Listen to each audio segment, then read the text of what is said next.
Bayangkan apa yang terjadi jika seorang wakil menteri yang mengurusi bidang energi juga menjabat sebagai komisaris di PT Pertamina, atau seorang wakil menteri BUMN juga duduk menjabat sebagai komisaris di PT PLN. Ini bukan ilustrasi fiktif, tapi faktual terjadi di Indonesia. Dari sekitar 56 posisi wakil menteri pada kabinet Prabowo Gibran, 30 lebih diantaranya duduk dengan tertib dan rapih pada sejumlah komisaris di BUMN. Lalu pertanyaan yang muncul, apa masalah dan bahayanya? Bagaimana konsep bisnis dan hak asasi manusia memandang fenomena ini? Saya Fian Alaidrus, selamat datang di Jurnal PDO.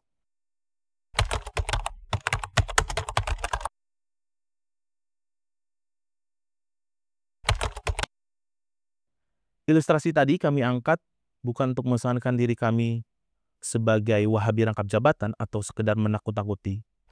Tapi ilustrasi tadi kami angkat karena secara aktual dan potensial, fenomena rangkap jabatan wakil menteri pada sejumlah komisaris memiliki dampak pada 3 hal. Pertama, pelanggaran HAM. Kedua, potensi korupsi karena akibat benturan kepentingan. Ketiga, kegagalan atau malpraktik penerapan prinsip tata kelola.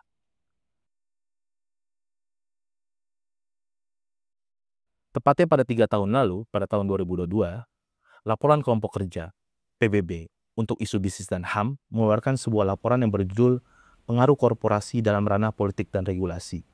Laporan ini mengabarkan kepada kita bahwa ada sejumlah aktivitas keterlibatan politik korporasi yang punya implikasi terhadap perlindungan HAM. Setidaknya untuk menganalisa fenomena rangkap jabatan, ada 2 hal yang relevan. Pertama, apa yang disebut sebagai aktivitas lobby.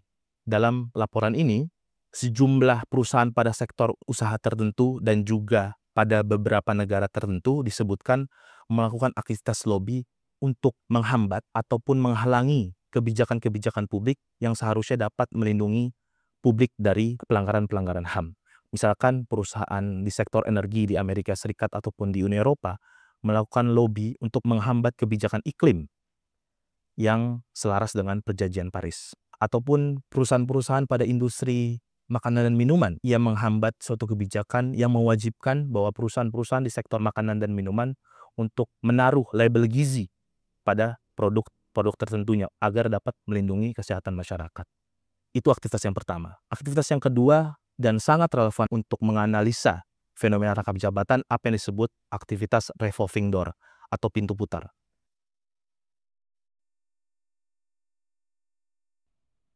Aktivitas yang kedua apa yang disebut sebagai revolving door atau pintu putar. Apa yang berputar? Posisi pejabat publik yang sebelumnya ia menjabat sebagai pejabat atau di jabatan yang punya dimensi publik seperti kementerian, lembaga tertentu, ataupun lembaga legislatif, lalu ia menjabat pada sejumlah perusahaan, baik perusahaan swasta ataupun perusahaan negara. Nah, laporan ini menyoroti bahwa perpindahan atau perputaran posisi jabatan tersebut memiliki implikasi pada sejumlah hal. Pertama, mantan pejabat publik ini bisa menggunakan akses dan pengaruh politiknya untuk pengambilan suatu kebijakan, pengalokasian anggaran, ataupun kemenangan suatu tender proyek tertentu yang dapat mengabaikan dimensi publik dan hanya menguntungkan BUMN atau individu serta kelompok politik tertentu. Nah, parahnya di Indonesia, ia bukan mantan, tetapi ia pejabat aktif.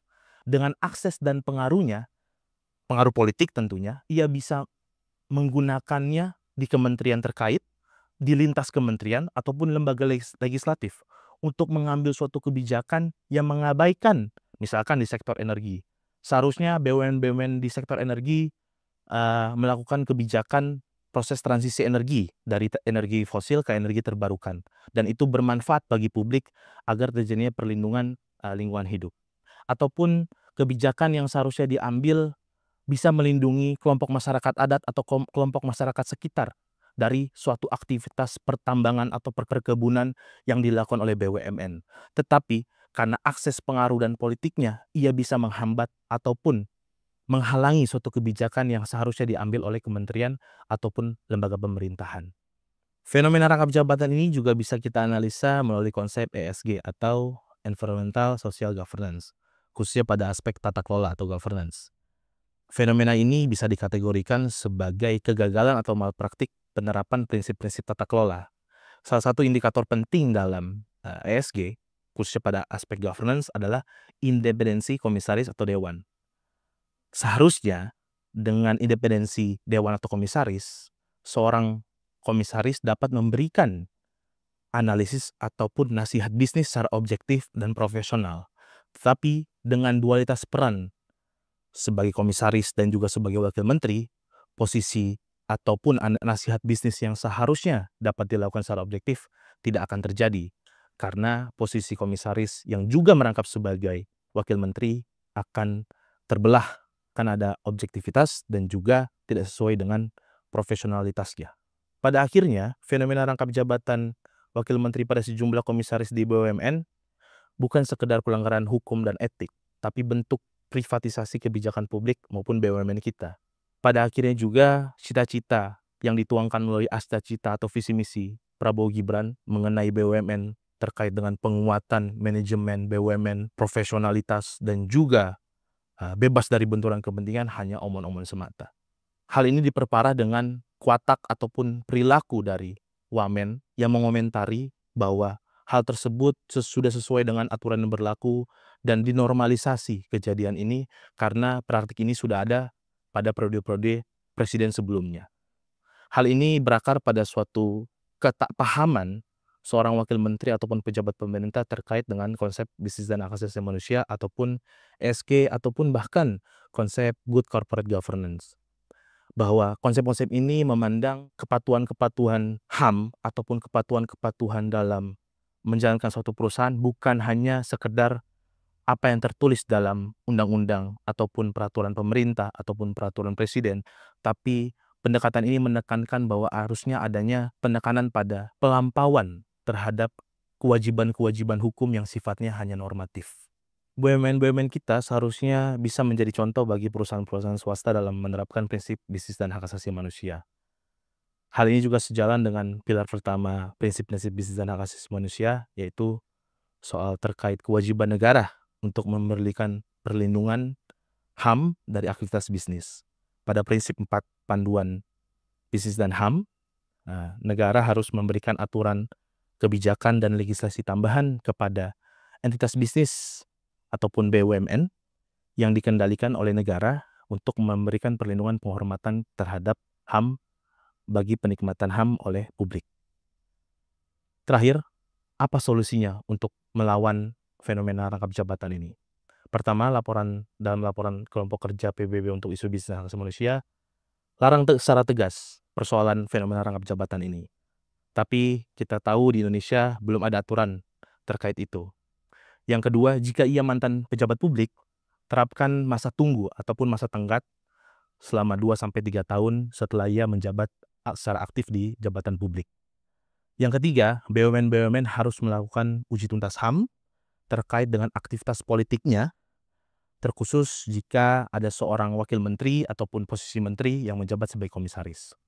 Yang terakhir, yang keempat, jika posisi larangan ataupun pengimplementasian masa tenggat waktu itu tidak bisa dilakukan, maka proses rangkap jabatan harus melalui rangkaian sejumlah hal. Pertama, usulan rangkap jabatan harus dibuka secara publik oleh Menteri BUMN ataupun pemerintah terkait. Yang kedua, usulan tersebut harus dijelaskan kenapa wakil menteri ataupun menteri harus merangkap jabatan di posisi komisaris BUMN tertentu. Dia harus terbuka oleh publik. Yang ketiga, harus ada proses uji publik, masukan dari pelaku usaha, pengamat bisnis, serta kelompok masyarakat sipil. Yang terakhir, kinerja ataupun kerja-kerja seorang wakil menteri ataupun menteri yang merangkap jabatan tersebut harus dipublikasikan dan terakses oleh publik sehingga tahu apa yang ia lakukan selama ia menjabat di BUMN tertentu. Teman-teman bisa kasih solusi ataupun rekomendasi ataupun mau aksi seperti apa di kolom komentar ataupun bisa DM ke kanal-kanal media sosial PDO Project. Sampai jumpa di jurnal PDO berikutnya.